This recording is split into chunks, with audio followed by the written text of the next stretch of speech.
There's a particular kind of cruelty that only the powerful can afford.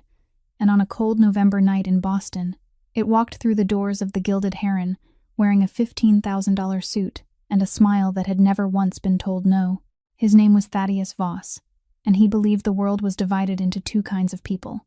those who mattered and those who carried the plates. Maeve Donnelly carried the plates. She was 27,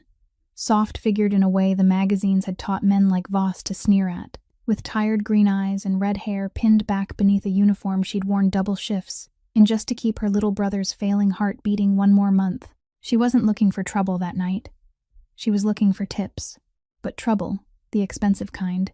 had already decided she'd make a fine audience for its performance. What Voss didn't know, what the whole gilded room full of murmuring diners didn't know, was that the quiet man sitting alone in the corner booth was watching every second of it. He didn't look like much from a distance. A charcoal suit, no tie, a glass of untouched whiskey,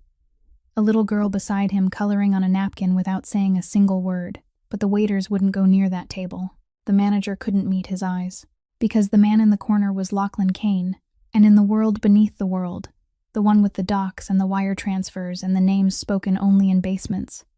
Lachlan Kane was the closest thing to a king that the eastern seaboard had ever been forced to obey. He was 37, and grief had carved him into something cold and exact, a man who'd buried his wife 3 years ago, and locked every soft thing he had left inside the silence of his 6-year-old daughter, a child who hadn't spoken to a stranger since the funeral. So when Voss knocked the tray from Maeve's hands, when the wine bloomed across his Italian shoes and he turned on her in front of 50 people and called her something no human being should ever call another, telling her that women shaped like her belonged in the kitchen, where no paying customer would have to look at them, the entire restaurant held its breath and waited for her to crumble. She didn't. What Maeve Donnelly did next is the reason a man who hadn't felt anything in 3 years suddenly leaned forward in his seat. It's the reason his silent little girl slipped out of the booth and crossed the floor on her own 2 feet. And it's the reason Thaddeus Voss, who walked in that night believing he owned the room, would lose absolutely everything before the dessert plates were ever cleared.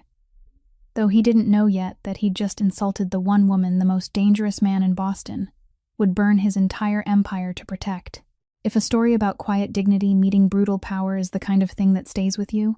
do me a favor and tap that like button right now. Share this with someone who needs to hear it tonight, and subscribe to the channel so the next story finds its way to you. Now let's go back to that rain-slicked November night,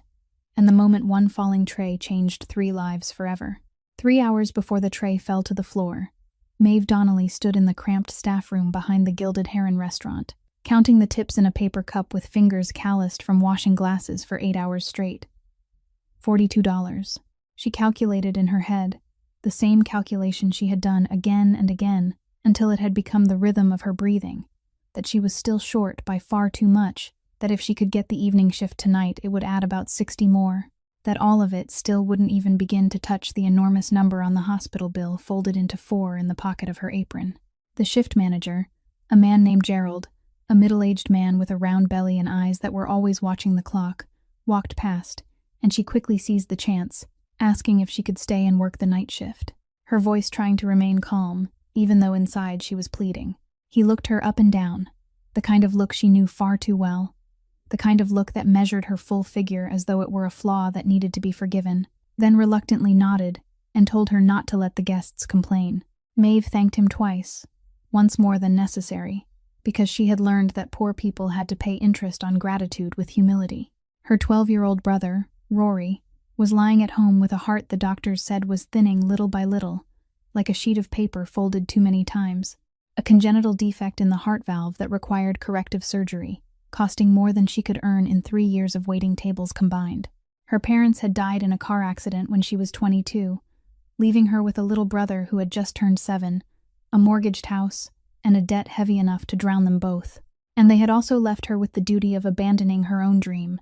because Maeve Donnelly had once been a second-year medical student, once stayed awake through entire nights over anatomy textbooks, once believed these hands had been born to heal rather than wipe streaks of red wine from the tables of the rich. When the insurance money ran out and the creditors came knocking, she folded the white coat and placed it at the bottom of a suitcase, and never opened it again, trading lecture halls for kitchens, trading a stethoscope for an order pad. She wasn't bitter about it, Or at least she had trained herself not to appear bitter, because bitterness was a luxury an older sister wasn't allowed to have. That night, between rounds of service, she still managed to notice the elderly woman at table 12, whose hands trembled so badly she couldn't cut her steak, and quietly cut it for her without making the woman ask. She still remembered that the regular guest at the bar drank his coffee without sugar. She still managed to wrap the untouched bread left in one table's basket to bring home to Rory, hiding it under a layer of napkins, as though hiding some shameful secret. There was something in the way she treated the world that the expensive suits passing by her every night never saw. A quiet dignity that needed no witness, the dignity of someone who had lost almost everything, yet still refused to let hardship wear away her kindness. She believed, stubbornly and almost naively, that the way a person treated those who could offer them nothing in return was the truest measure of their soul. She didn't know that within only a few more hours, that belief would be tested before 50 pairs of eyes, that a man sitting silently in a shadowed corner would measure her by that exact same standard, and that tonight, this rain-soaked November night, would be the last night her life would ever be so small. For now, she only tightened the strings of her apron, drew a breath, and stepped back out onto the restaurant floor glittering with light, carrying $42 of hope and a heart still whole with compassion. They entered the restaurant at 6:45, and Maeve felt the change in the air before she even had time to turn her head. The way the low murmur of conversation in the dining room seemed to sink by one quiet beat, the way Gerald suddenly straightened his back and smoothed his collar with fingers that trembled slightly. The man leading them wasn't large in any showy way, but there was a stillness around him that made people instinctively step aside. A charcoal suit tailored so perfectly, it looked as though it had been carved onto his body. No tie, the collar open by one button, and cold gray eyes sweeping once across the room as if he were counting the exits. Maeve heard the name whispered faintly from the bar. Lachlan Kane. 2 words spoken with a mixture of reverence and fear that she couldn't understand, only noticing that the bartender suddenly dropped his spoon and had to bend down to pick it up with a face gone pale. Gerald personally came out to greet them, leading them to the best table in the shadowed corner, the table she had never seen him reserve for anyone, bowing his head again and again as he walked, like a servant from the Middle Ages. But what caught Maeve's attention wasn't that powerful man. It was the tiny hand clutching the edge of his suit jacket, a little girl of about 6, with brown hair tied into 2 braids, and wide, cautious eyes that looked at the world as though it might shatter at any moment. The child stayed close to her father's leg, half hidden behind his thigh, and when Lachlan pulled out a chair for her, his gesture was careful and strangely awkward, like a man accustomed to commanding an entire underworld yet unsure what to do with a 6-year-old child. Those large hands hesitating as he adjusted the napkin on her lap, then drawing back as if afraid that touching her might damage something. He asked what she wanted to eat, his voice low and soft, but the little girl didn't answer, only lowered her head to look down at the table and gave the faintest shake of her head. Maeve, standing a few steps away as she waited for her turn to serve that table, recognized at once what the old medical instinct inside her had never truly allowed to sleep, that the child's silence wasn't ordinary stubbornness or shyness, but something deeper, a wall built from within, the kind of silence she had once read about in pages on childhood trauma. The father tried again, pointing at the menu, suggesting a pasta dish the child had perhaps once liked. But the harder he tried, the more helpless he became, and the powerlessness showing in those eyes, usually cold as steel, made him look, for one brief moment, almost human. Then the accident happened. When the little girl reached for her water glass, her small elbow caught the edge of the plate. The tall stemmed glass tipped over, and water spilled across the spotless white tabletop, a few drops splashing onto her father's sleeve. The child froze, not crying, not making a sound, but shrinking back against the chair, her shoulders drawn up to her ears, her eyes wide as she waited for something terrible to fall on her, the reflex of a child who had learned how to make herself very small. The entire area around them fell silent. A young waiter started to rush over, then stopped short when he saw Gerald's eyes signaling him not to move, as though that table were forbidden ground no employee dared approach. Lachlan looked at his daughter curled in on herself like that, and something seemed to tighten behind his expressionless face. He opened his mouth as if to speak, but couldn't find the words. The powerful hand that had once made grown men drop to their knees now only knew how to reach out and then lower itself uselessly in the empty air. And it was in that trapped moment, when no one in that elegant, cold room dared come near,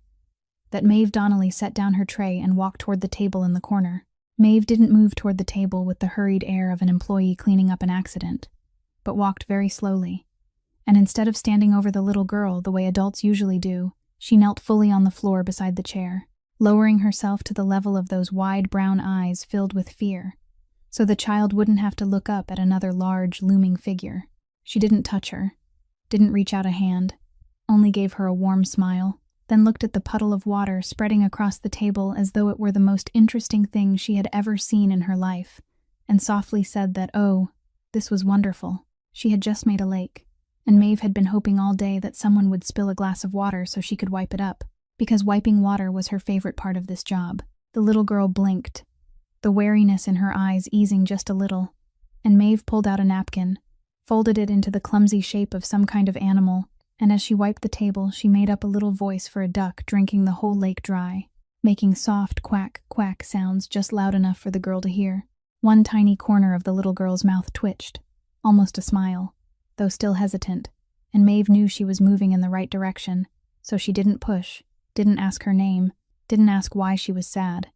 only continued their private little game, bending a straw into a pair of glasses and putting it on her own nose, then asking the child whether she looked like a scientist who studied lakes on dining tables. And then it happened, the sound the father sitting beside her hadn't heard in many months. A laugh, small, but breaking free, clear and bright, like something that had been locked away too long and was finally let loose. Freya laughed, lifting a hand to cover her mouth as though she herself was surprised by the sound. Maeve didn't overreact, didn't exclaim, only smiled as though it were the most natural thing in the world, then tilted her head a little closer and whispered, asking what color she liked best so Maeve could draw her a duck to take home. There was a long silence. The little girl glanced at her father and then back at the strange woman kneeling in front of her, and in a hoarse voice, so small it nearly dissolved into the air, the voice of a child who hadn't used it in a long time, Freya whispered that yellow was her favorite, because ducklings were yellow. The two words came out that softly, yet they landed on the table in the shadowed corner, with a weight no one but her father could fully understand, because Lachlan Kane had been sitting motionless in his chair from the moment that woman knelt down, his hands, which usually controlled everything, now resting still upon the table. And when his daughter spoke to a stranger for the first time since the day her whole world had collapsed, something inside the chest of the man known as the most ruthless figure on the eastern seaboard cracked open in silence. He said nothing, didn't dare move, as though a single breath drawn too sharply might shatter the fragile moment unfolding before his eyes. He only looked at the woman in the server's uniform, with an expression even he couldn't have named. A mixture of astonishment, doubt, and something more dangerous than either of them, hope. Maeve still had no idea who the man beside her really was. She only saw a little girl who had finally begun to open up, so she rose to her feet, promised she would come back with a sheet of paper and a yellow crayon as soon as she finished serving the next table. And when she turned and walked away, Freya followed her with eyes that no longer shrank with fear but glimmered with something very much like anticipation, while her father remained seated there, and for the first time in 3 years, didn't know what to do with his own heart. Maeve had just managed to return to her station to pick up the sheet of paper she had promised when the restaurant door swung open, and Thaddeus Voss strode in with the bearing of a man who believed every room he entered automatically belonged to him, one hand pressing a phone to his ear, his mouth barking nonstop, loud enough for half the restaurant to hear that arrogant voice. He was giving orders to someone on the other end of the line in the language of a filthy financial world, telling them to dump all the shares before the audit report was released, telling them to let the lawyers worry, because he was the one bringing millions of dollars into the firm, not those people who only knew how to sit around reading laws, and that if anyone asked, they should simply say he knew nothing at all. He swept between the tables without even looking where he was going, his gaze glued to the phone screen, completely indifferent to the diners who had to lean aside to avoid him, and it was in that careless, arrogant moment that he slammed straight into Maeve just as she was carrying a tray of drinks past him. The collision made the tray tilt, and although she tried to steady it with every reflex of someone who had worked the job for years, a glass of red wine still tipped over, spilling directly onto his gleaming Italian leather shoes, the dark stain spreading across the expensive polished hide. Voss snatched the phone away from his ear, and his face, already flushed with self-importance, now turned a livid shade of rage. He looked down at his shoes, then up at the woman in front of him with disgust, as though he had just stepped in something filthy. Maeve apologized at once, with the reflex of someone who always had to accept blame even when the fault wasn't hers. She said she was very sorry and would clean it immediately. But that apology only poured more oil onto the fire of his ego. He began shouting, biting off every word as he asked whether she knew how much those shoes cost, that they were worth more than an entire month's wages for a serving girl like her. And then his voice rose higher, loud enough for all 50 people in the restaurant to stop their knives and forks and turn to look, as he asked why a place this elegant would allow someone who looked like her to move among the tables. He didn't stop there. His anger slid into something deliberately cruel, as he looked her up and down with a contemptuous smile and said loudly that people with bodies like hers should stay in the kitchen, where no paying guest would have to see them, that looking at her had ruined his appetite. The whole restaurant sank into a suffocating silence. Some people turned their faces away out of secondhand shame. Others lowered their eyes to their plates and pretended not to hear. But not one person spoke up.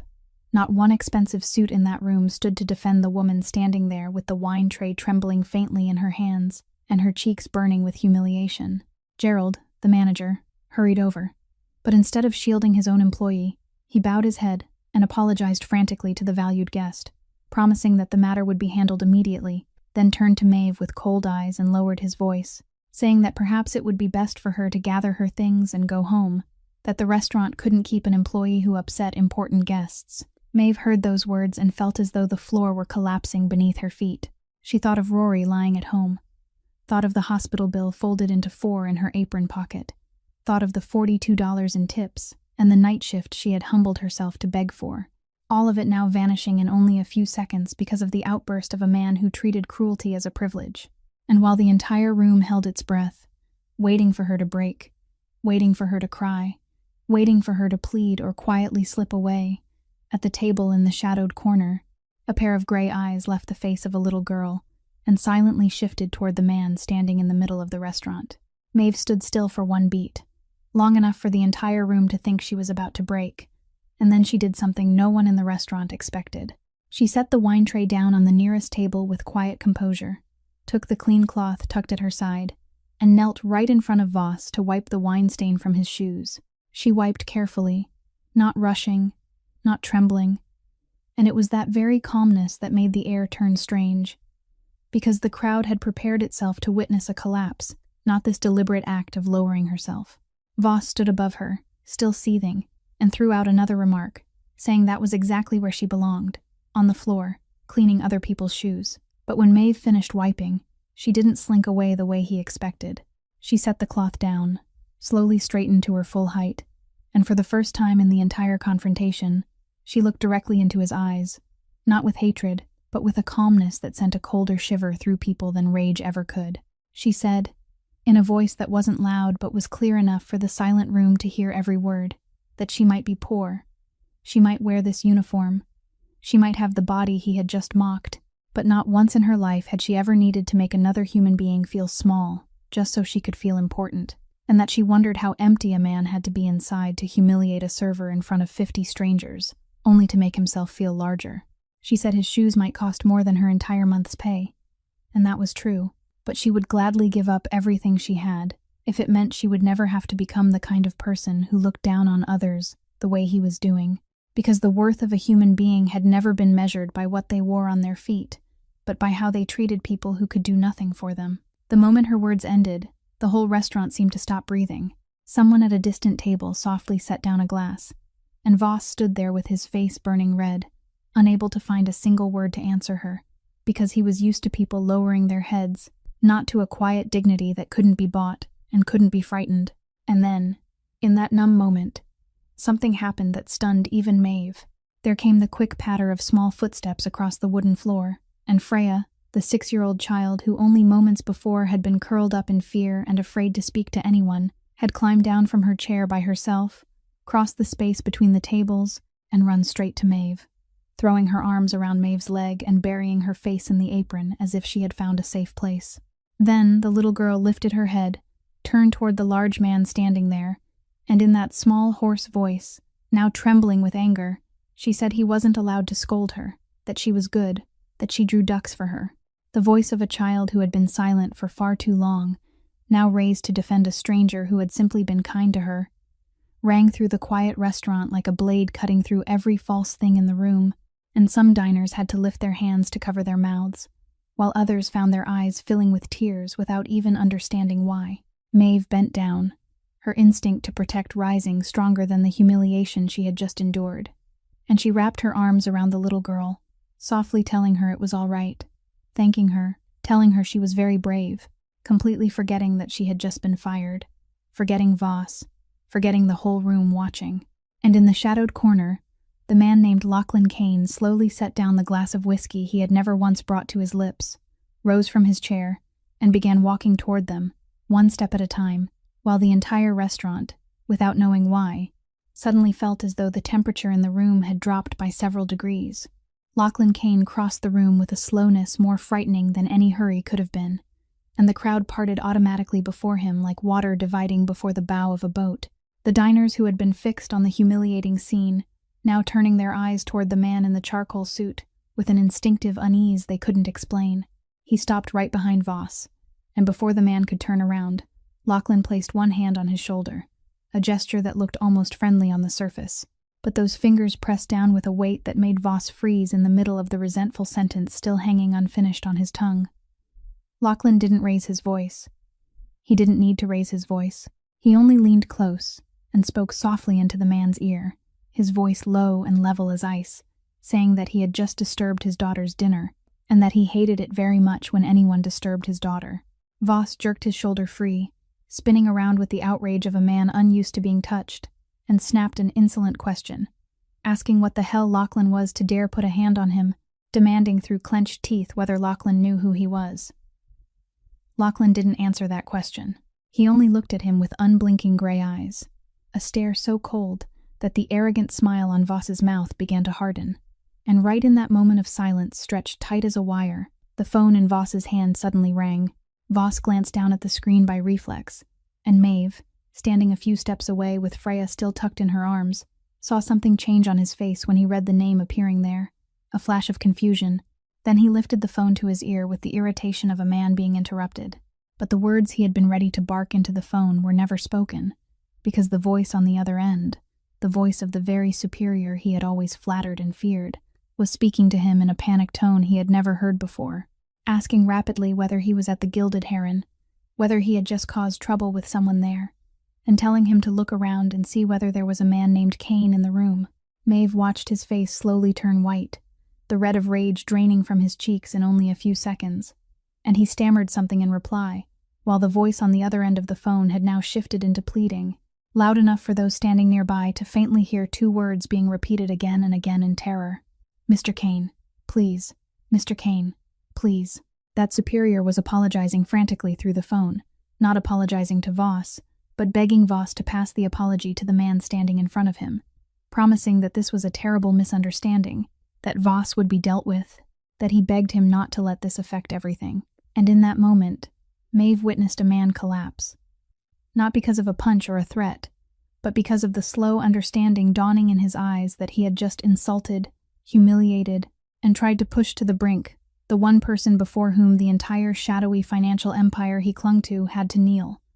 That every contract, every murky loan, every dirty dollar he had washed through shell companies, all of it rested neatly in the palm of the man he had just sneeringly asked what the hell he was. The phone nearly slipped from his hand. He turned toward Lachlan with the face of a man who had just realized he was standing on a trap already sprung, stammering his name together with the words, "Yes, sir," words that only a few minutes earlier he never could have imagined leaving his mouth. Lachlan didn't bother listening to his stumbling apology. He only lowered his eyes to Freya, who was still nestled against Maeve, then said to Voss in a voice so calm it chilled the blood, that now he should leave, before his daughter had to see anything uglier. Voss retreated from the restaurant in humiliated silence, bumping into the doorframe in his haste to escape. And with him, the suffocating air seemed to dissolve, leaving Maeve standing in the middle of the room with Freya still in her arms, dazed and not yet fully understanding what had just happened. Gerald immediately changed his tone, hurriedly stammering that of course Maeve wasn't fired, that it had only been a misunderstanding. But one glance from Lachlan was enough to make the manager swallow the rest of his sentence and back away. Lachlan turned to Maeve, And for the first time since he had entered, his steel-colored gaze softened slightly as he looked at his daughter still clinging to the strange woman. He quietly thanked her for what she had done for Freya. Not for answering Voss, but for what had happened before that, for making the little girl laugh and speak. Then he suggested that they sit down. And once Freya had settled beside them with the sheet of paper and the yellow crayon Maeve had finally brought over, he came straight to the point, in the manner of a man unaccustomed to circling around anything. He said his daughter had been completely silent to the world for nearly 3 years, that he had taken her to the finest doctors, the most expensive specialists, and none of them had been able to reach her the way Maeve had done in only a few minutes. And then he made his offer, saying that he wanted to hire her as Freya's private caregiver, full-time, with a salary that made Maeve stop breathing, a number so large it no longer felt like wages, but like an emergency exit, enough to pay the hospital bills, enough to save Rory, enough to erase the merciless calculation she had been doing in her head every night. For one moment, the temptation of that number nearly made her dizzy. But Maeve wasn't the kind of woman who nodded just because she was overwhelmed. So she drew a breath, took one step back inside herself, and asked him directly whether this was pity because she didn't accept charity, no matter how poor she was. She said she had seen enough to understand that he wasn't an ordinary man, that the way the entire room feared him, the way Voss had gone pale, all of it told her that his world wasn't a place she wanted to wander into by accident, and that she had a younger brother who needed her safe and alive to take care of him. Lachlan watched her in silence for a while, and perhaps it was that fearless honesty, in the middle of a world where everyone bowed their heads before him, that made him respect her more than any flattery ever could. He replied that this wasn't pity, that he never did anything out of pity, but because this was a fair exchange, his daughter needed her, and clearly she needed that money too. He knew about her younger brother and the boy's weakening heart, and he said it not to threaten her, but to show her that he had looked into her situation and that he was serious. Maeve felt a brief chill when she realized he had learned so much about her circumstances so quickly, but she didn't let that fear show. She only set her own conditions, saying that she would care for Freya with all her heart, but she didn't want to know and didn't want to be involved in anything that belonged to his business, that if her safety or Rory's safety was ever threatened because of his world, she would leave immediately, and that he had to treat her like a human being, not like something he could buy. Lachlan listened to each of those conditions without changing expression, then gave one decisive nod and extended his large hand, and when Maeve placed her small calloused hand into his to shake it, she had no idea that she had just crossed a threshold into a world that would change her forever. The Kane mansion stood on the edge of Beacon Hill, a 3-story gray stone building hidden behind tall iron fences and the bare trees of November, and when the car carried Maeve through the automatic gate, and it closed behind her with a heavy metallic sound, she felt as though she had just entered a place where time had long ago stopped moving. Inside, everything was perfectly beautiful and cruelly cold. Marble floors reflecting the lights like the surface of a frozen lake. Expensive paintings hanging on the walls that no one stopped to admire. Vast rooms so silent she could hear her own footsteps echoing back to her. A house built to display power rather than for anyone to live in. A luxurious tomb for things that had already died. There was not a single family photograph. Not one trace of laughter that had ever echoed here. And Maeve, who had grown up in a cramped house but one warmed by human voices, felt her chest tighten when she thought of a 6-year-old child having to grow up in this silence. The first person to come out and greet her wasn't Lachlan, but a man around 60 years old, thin in a neat suit, his silver hair carefully combed, and a kindly smile that made him look more like a gentle grandfather than someone working in the home of a kingpin. He introduced himself as Desmond Hale, saying he had worked for the Kane family for nearly 20 years, overseeing both household matters and financial records, and that he was very glad someone had finally come to bring a little life back to the poor child. He spoke of Freya with sincere tenderness, telling Maeve how he had watched the girl change after the tragedy, how he had prayed that someone might be able to help her,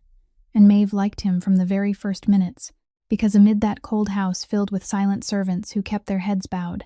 Desmond was the only warm and approachable face, the only person who spoke to her as though she were an ordinary human being. He showed her around, pointing out Freya's room, the kitchen, and the area where Maeve would be working, and as they walked, he told her small stories about the child's habits, the food she liked, the hours when she often woke in the middle of the night, all with the devotion of someone who truly cared, And there was not one flicker in those considerate gestures that made Maeve suspect, even for an instant,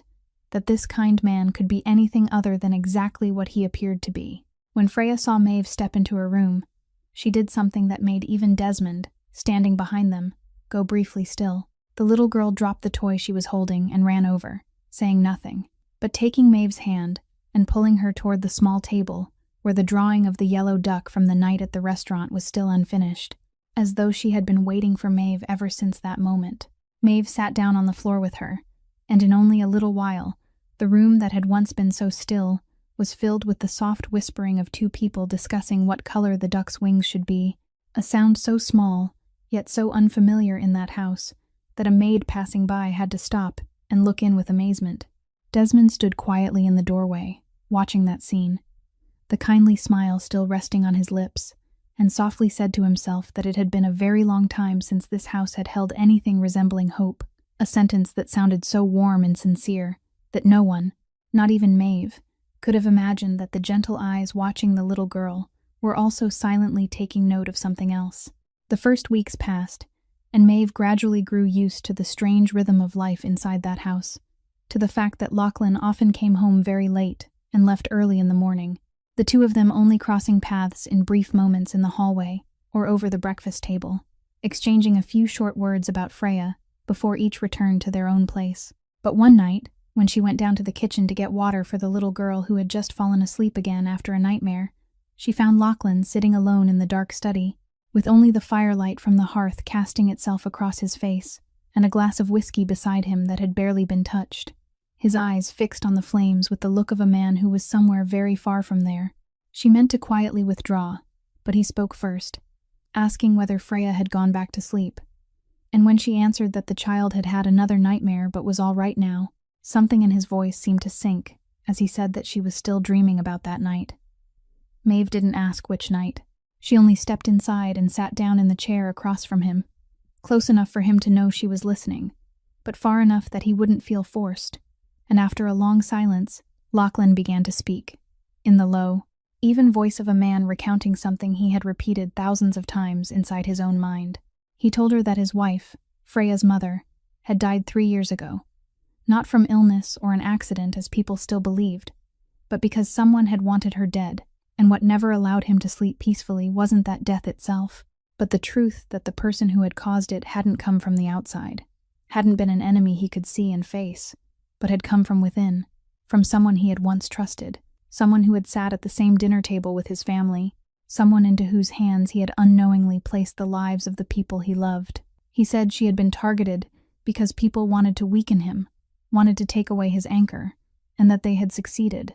because after that night he became a different man. He sealed his heart shut and built walls around it. He became ruthless because he believed only ruthlessness could keep Freya safe,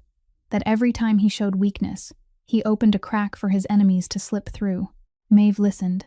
and for the first time she understood the man sitting before her, understood why his eyes were so cold,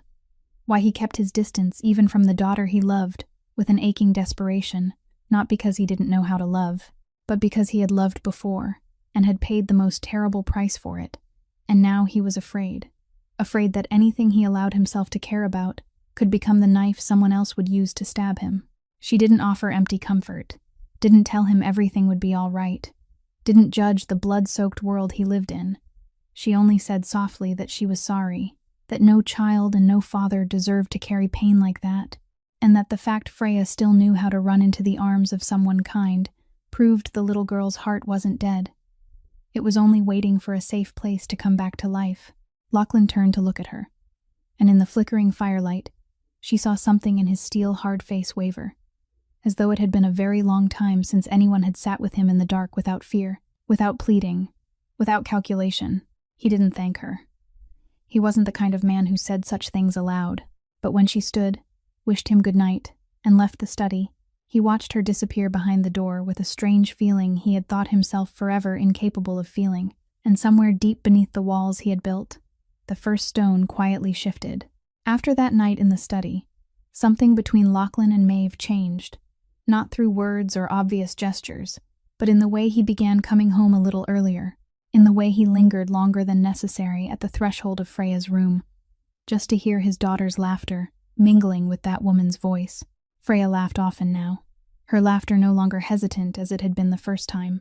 but bright and natural. And the little girl began speaking more, telling Maeve about her dreams, about the yellow duck that now had an entire duck family drawn across several sheets of paper, taped to the walls of her room. And each time it happened, Lachlan watched from a distance, with a feeling that was both grateful and painful, because every laugh from his daughter reminded him that he himself hadn't been able to give her that. One afternoon, while Maeve and Freya were playing in the sitting room, teaching the child how to fold paper boats, and then blowing them together across the tabletop,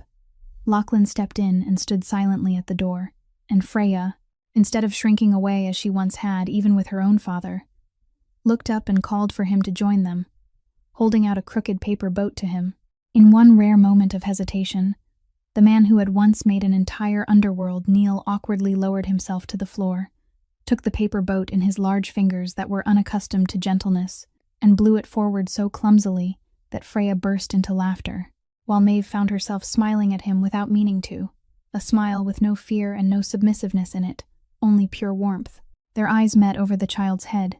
and both of them quickly looked away. But that brief moment left behind an undeniable aftershock,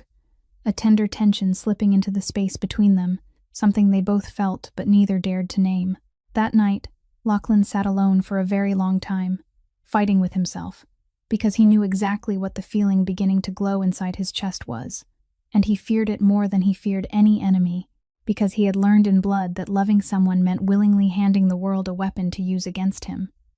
That the woman bringing life back into this house was also the woman he could lose, and that if his enemies discovered how much she meant to him, she would become a target just as his wife had been years ago. He told himself he had to keep his distance, had to treat her exactly as an employee, had to extinguish this dangerous feeling before it had the chance to grow. But then every morning he found himself going down to the kitchen earlier just to drink coffee with her for a few minutes, and every night he found himself telling her more about things he had never told anyone. As for Maeve, she couldn't escape her own turmoil either, because she knew the boundary she had drawn for herself when she stepped into this house, knew that allowing her feelings to drift toward a man who lived in a world full of danger was foolish, knew that she still had Rory to care for, and a life she needed to keep safe. But she couldn't deny that the man she saw in those private moments, the awkward father kneeling to blow a paper boat for his child, the lonely man sitting at night watching the fire burn, was entirely different from the cold kingpin the whole city feared. And it was precisely that contradiction, precisely the human part still left behind those steel walls, that made her heart stir in a way she wouldn't allow herself to admit. While a quiet warmth was slowly growing inside the cane house, on the other side of the city, Thaddeus Voss was sinking deeper into the pit his own arrogance had dug for him, because after that humiliating night at the restaurant, his paper empire collapsed with merciless speed. Contracts were canceled, partners quietly withdrew, and underground loans tightened around him all at once, as though an invisible hand were pulling down every pillar that had held up his life. He knew exactly whose hand it was, and in his desperation mixed with hatred, he wasn't wise enough to accept defeat, but instead went looking for a way to strike back, feeling his way through the darkest connections in the underworld to find someone powerful enough and hateful enough toward Lachlan Kane to join hands with him. At last, he was led to a man whose name he knew only through whispers, a figure standing in the shadows who had long hungered for Kane's empire, someone far more patient and cold-blooded than Voss. And during that meeting, Voss was so thrilled by the chance for revenge that he didn't realize he hadn't been invited as an ally at all. He had merely been picked up as a useful pawn, a hate-filled fool who could be sacrificed at any moment. The person in the shadows listened to what Voss knew about Kane's habits, about the fact that lately a woman and a child had become his weakness, and a thin smile passed across the face Voss couldn't quite see in the dim light, because that was exactly the piece of information this person had been waiting for all along. At the same time, back at the mansion, Maeve accidentally caught hold of a thread she was never meant to touch. When one evening, she went downstairs to look for Freya's book, which had been left behind in the reading room near the study, and heard Lachlan's voice drifting from behind a half-closed door, more tense than usual. She hadn't meant to eavesdrop, but her feet stopped when she realized he was discussing something serious with Silas Brennan, the quiet man who always followed him and whose face she had grown used to seeing, and the words that slipped into her ears made her blood run cold. Lachlan was saying there was a traitor inside the organization, that recent deals had been sabotaged with a precision that could only have come from someone who knew the internal plans clearly, that someone was leaking information to his enemy, and the most frightening thing was that the person had to be very close. Someone with access to secrets only a very small number of people were allowed to know. Silas answered in a worried voice, asking who it could possibly be, and Lachlan stayed silent for a long while before saying he didn't want to believe it was any of the people he still had left, but the way the enemy was always one step ahead of him,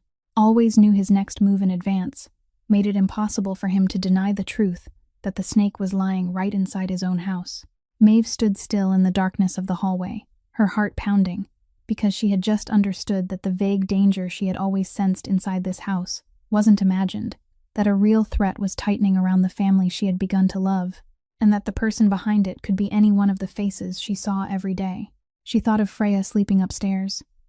thought of the fragile peace the child had only just begun to find again, and a cold fear rose inside her. Not fear for herself, but fear for the little girl, and for the man carrying on his shoulders a danger even he had not yet seen clearly. She quietly backed away and returned upstairs, clutching Freya's book to her chest. And that night she barely slept, her eyes wide open as she stared at the ceiling, wondering for the first time which, among all the seemingly harmless people around her, was smiling kindly while hiding a knife behind their back. The person in the shadows whom Voss had gone looking for had a name, and that name was Margot Whitlock, a woman in her 50s with neatly cropped silver hair and the calm bearing of a diplomat, someone who for many years had stood at the edge of Lachlan's empire under the title of a seasoned financial advisor, a respected partner whom the entire underworld regarded with deference because of her wisdom and cold composure. No one had ever suspected Margot, because she had always remained behind the scenes, always appeared loyal, always been the first to send condolences, and the most thoughtful presence in difficult times. But behind that kind and faintly austere face was an ambition that had been smoldering for more than a decade,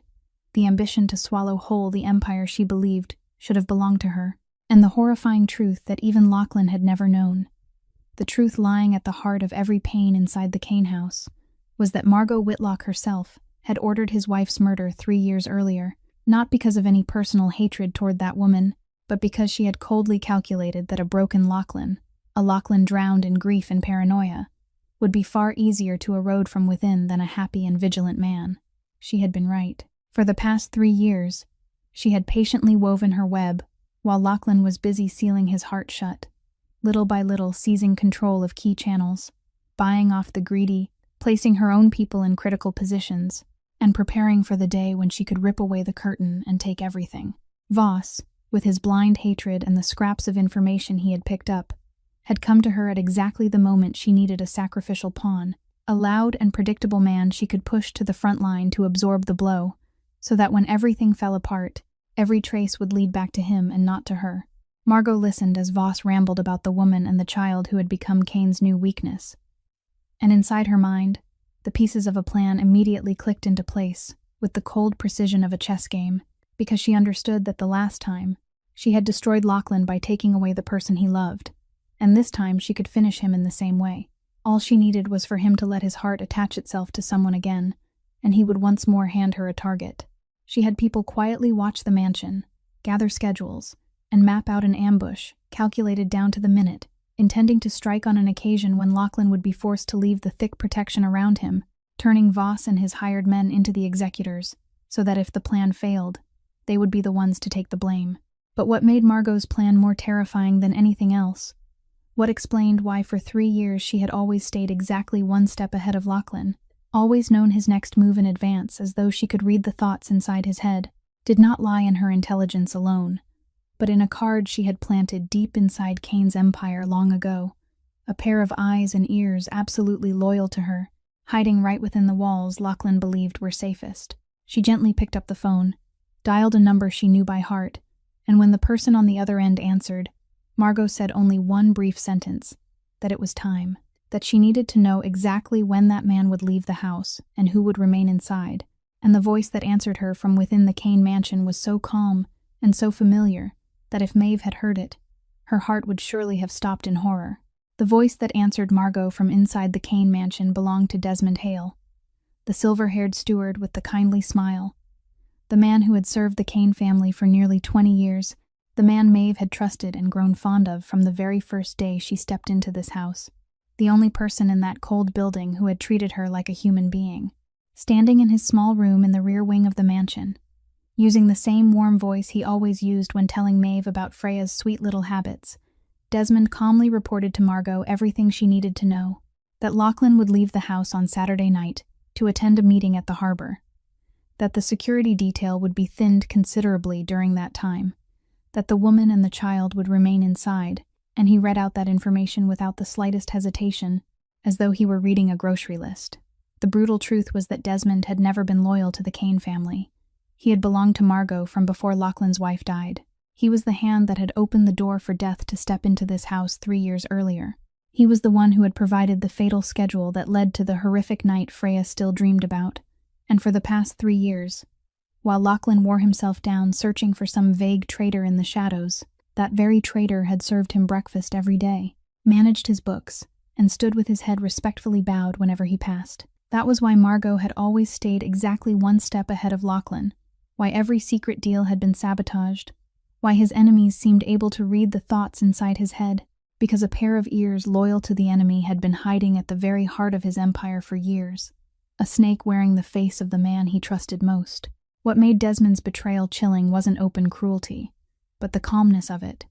because he didn't hate Lachlan or Freya in the way people might imagine a traitor would. He had even felt a faint, vague trace of regret when he watched the little girl begin to laugh again because of Maeve, but his loyalty had been bought long ago by Margot, with money, with the promise of a position once the empire changed hands, and with an old binding obligation he had never escaped.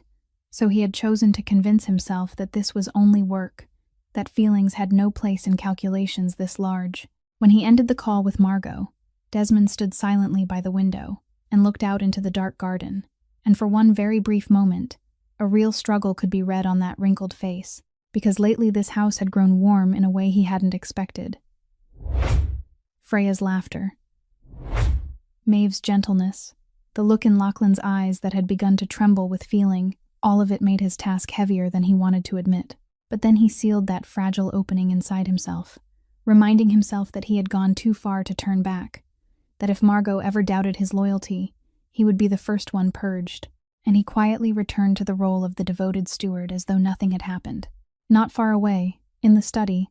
Lachlan was still awake late into the night, turning over name after name within the organization, crossing them out and writing them down again, trying to find the face of the traitor he was certain was hiding somewhere. Yet not once did his eyes stop on the name Desmond Hale, because in his mind, the old steward belonged to a category that was almost sacred, a part of the house itself, someone so close that suspecting him felt as absurd as suspecting the very walls, and that blind spot, that last remaining piece of trust, was the most dangerous weapon his enemy held in her hand. Saturday night arrived, and Maeve, who had been living in a state of vigilance ever since the night she overheard the conversation about the traitor, sensed that something in the air of the house was wrong. The security detail was noticeably thinner than usual, and when she happened to pass Desmond's office to get fever medicine for Freya, who was feeling slightly unwell, she faintly heard him speaking into the phone in a voice that was strange, cold, and urgent.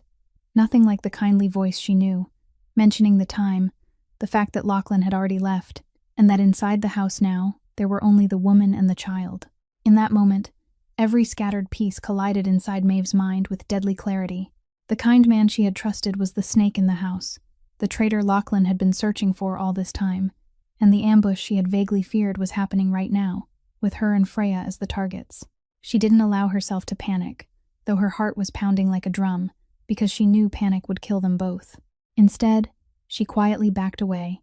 lifted the drowsy Freya into her arms, and whispered into the little girl's ear in the brightest voice she could manage that the two of them were going to play a special game, a game of hide-and-seek in the night, that Freya had to be very good and very quiet,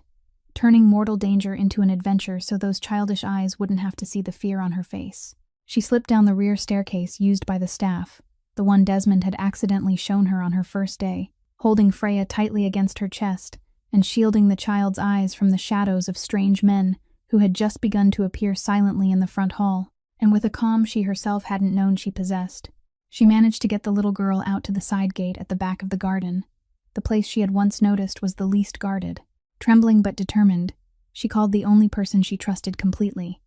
an old friend from medical school who now worked as a nurse and lived not far away, asking her to pick them up at the corner and take Freya to her home. Then she called the apartment where Rory was staying, telling the boy to lock the door and go to the trusted neighbor's place,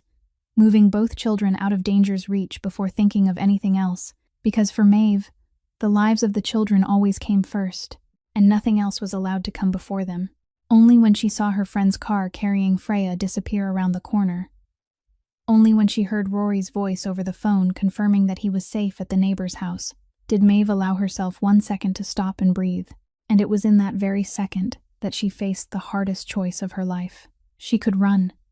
She could vanish into the night and let this blood-soaked underworld deal with itself. No one could blame her. She had done her duty, and more than that, she had saved the child. But in her mind rose the image of Lachlan on his way to a meeting at the harbor without knowing it was a trap, the lonely man sitting at night and watching the fire burn, the awkward father kneeling to blow a paper boat for his daughter, the man walking straight toward death with no one to warn him. And she understood that if she left now, even if she survived, she would never forgive herself. She thought of Freya losing yet another person, thought of the fragile human part that had only just come back to life, inside that house being extinguished forever. And so the woman once mocked by a man as someone not worth looking at, made a decision no arrogant soul could ever understand. She turned back, pulled out her phone, dialed the number of Silas Brennan, the number Lachlan had once told her to use only in an absolute emergency. And as she ran toward the harbor through the cold rain, she shouted into the phone that it was a trap, that Desmond was the traitor, that they had to get there now before it was too late. When Maeve reached the abandoned warehouse by the harbor, where the fateful meeting had been arranged, everything had already erupted, because the ambush had begun. And Lachlan, though caught by surprise, had still realized it was a trap in time to fight back. But he couldn't have imagined that the person pulling every string would step out of the darkness wearing a face he had never thought he would see there. Margot Whitlock stood beneath the sickly yellow light, calm and cold.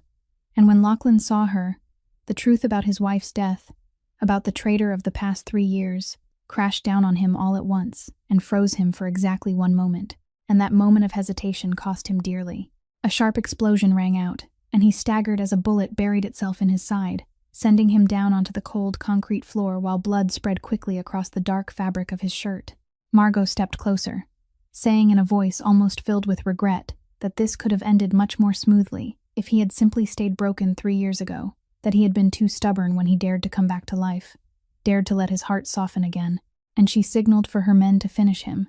But just then, the sound of car horns and tires screeching outside the door made all of them freeze, because Maeve had reached Silas in time, and that loyal man was rushing in with Lachlan's people. In the chaos of moving shadows and shouting voices, Margot understood that the game had turned, that her perfect plan was collapsing because of one link she had never expected, and she retreated into the darkness with the bitterness of someone tasting failure for the first time after years of calculation. Maeve didn't care about Margot. She didn't care about anything else. She only saw Lachlan collapsed beside the widening pool of blood,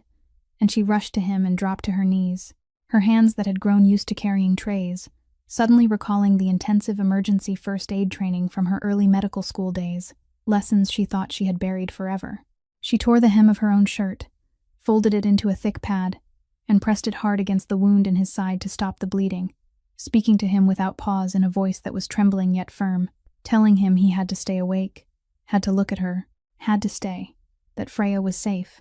that the little girl was waiting for him to come home. She used all her strength to press against the artery, focusing every ounce of her training on stabilizing the severe bleeding, praying that the bullet hadn't punctured a vital organ, but that he was losing blood very quickly, and every passing second stood on the line between life and death. So she didn't allow her hands to loosen for even an instant, didn't allow herself to cry though tears were already streaming down her face, because she knew that right now he needed the steady hands of someone who had once learned how to save lives, not her tears. Lachlan, through pain and the haze of blood loss, opened his eyes slightly and looked up at her face, his lips moving as he tried to say something, tried to tell her he was sorry for dragging her into this world, that he wasn't worth her risking her life. But Maeve cut him off. And there, on the edge between living and dying, she said aloud what both of them had hidden for so long, that she didn't need him to be worthy or unworthy, that she loved him, loved even the awkward human part of him he had believed was dead, and she wouldn't let him leave her and Freya. Not today. Not like this. She told him to think of the little girl, to think of the paper boats they still hadn't finished folding, to take her hand and hold on to life, and she kept going like that, pressing the wound while she spoke, crying and laughing at once, keeping him conscious with the sound of her own voice, until Silas dropped to his knees beside them, and the ambulance he had called came wailing outside the door. When the paramedics rushed in and took over, one of them briefly froze as he looked at the way Maeve had stopped the bleeding and stabilized the wound, then said that her first aid was what had kept him alive until now, that if they had been only a few minutes later, there would have been no time left, and Maeve, only then allowing herself to collapse, her blood-stained hands shaking violently, watched as the stretcher carried the man she loved away into the night, daring for the first time in many hours to believe that maybe, just maybe, he would live. Lachlan survived the surgery, and during the days he spent recovering in the hospital, he made a decision that changed everything, because lying in that hospital bed with Maeve's hand in his, and the image of his daughter standing on the edge of losing her father all over again still haunting his mind, he realized that the underworld he had spent his whole life ruling had never truly protected the people he loved. It had only turned them into targets. Instead of hunting Margot down by the laws of the street, and answering blood with blood as the old version of him surely would have done, Lachlan chose a path that left even Silas stunned. He decided to use the one weapon his enemies couldn't withstand, and that was the law. For many years, because of his almost diseased caution, he had quietly kept records of every transaction, every stream of money, every connection within the organization, and now he handed that entire vast archive, especially the evidence showing that Margot Whitlock had laundered hundreds of millions of dollars through a network of shell companies, to an FBI agent specializing in financial crime, whom he had secretly contacted. The federal investigation came down on Margot not with gunfire, but with search warrants and subpoenas. Her accountants turned one by one in exchange for leniency, and the woman who had once believed herself too clever to be caught was handcuffed inside her own elegant office, facing a long list of charges ranging from money laundering and extortion to conspiracy to commit murder, as testimony began to reveal her role in the death of Lachlan's wife 3 years earlier. Desmond Hale didn't escape either,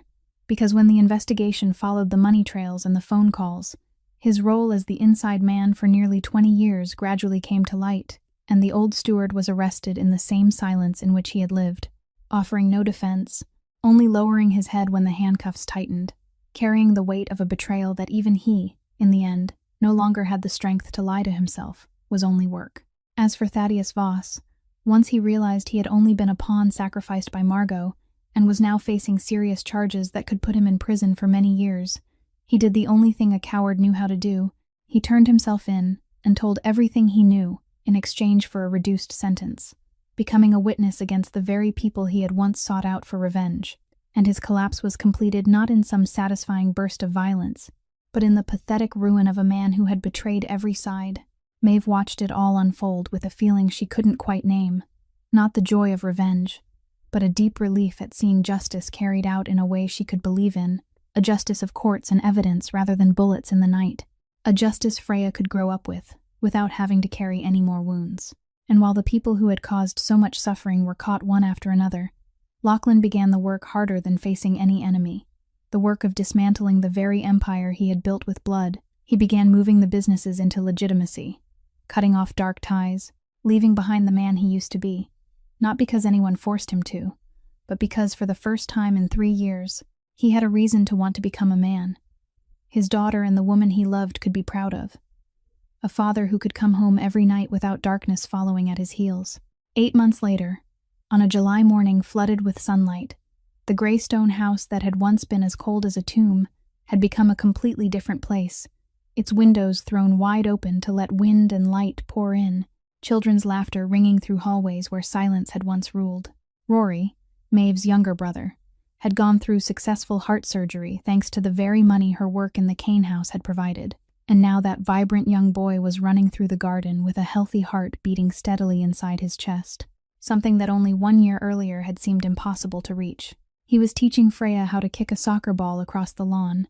and the little girl chased after it with bright bursts of laughter that no longer held any trace of the silent child she had once been. Freya now talked nonstop like any other growing child, chattering about school, arguing over the colors of ducks, and every morning she ran into the kitchen to wrap her arms around Maeve and call her by the tender little name she had chosen herself. A word almost like mother, one that neither Maeve nor Lachlan ever corrected, because it was true to what the child's heart felt. Lachlan had finished transforming everything that remained of his old empire onto a lawful path, and now he ran a legitimate shipping company, came home every evening before the sun had fully gone down, and the darkness that had followed at his heels for so many years had receded, giving way to a man learning from the beginning how to be a father and how to love. That morning, the whole family gathered around the large kitchen table, Lachlan clumsily burning several pancakes and making the children laugh until they nearly doubled over, while Maeve rescued the pan and teased him that a man who had once controlled an entire city couldn't even cook a pancake. And in the warm laughter spreading through the sun-filled room, the image of the tray crashing to the floor in that cold restaurant long ago now belonged entirely to another past, another life, because from what had seemed like the worst accident, those 4 wounded people had found one another and stitched together a real family. Lachlan looked at the woman once mocked by an arrogant man as someone not worth anyone's gaze, the woman whose quiet dignity and unshakable kindness had saved both his daughter and his soul, and he understood that the most valuable thing in this world had never been power or money, but a heart that knew how to treat others with kindness, even when it received nothing in return. The story of Maeve and Lachlan reminds us of a simple truth that this society sometimes forgets: that a person's worth never lies in the clothes they wear, the work they do, or the shape of their body, but in the way they treat those who can offer them no benefit at all. That a little kindness and a little respect given to a server, a cleaner, or anyone we happen to meet may mean far more than we ever imagine, because we never truly know what the person standing before us has survived or how strong they have had to be. If this story has touched your heart, please subscribe to our channel, press the like button, and share this video so that together we can listen to more meaningful and captivating stories every day. How do you feel about Maeve's story? And in your own life, have you ever witnessed or experienced a moment when quiet kindness changed everything? Please leave a comment sharing the feelings that come from deep within your heart, because we always hope to hear your honest stories and thoughts. Thank you for taking the time to follow along until the very final moment, and may everyone watching this video be blessed with abundant health,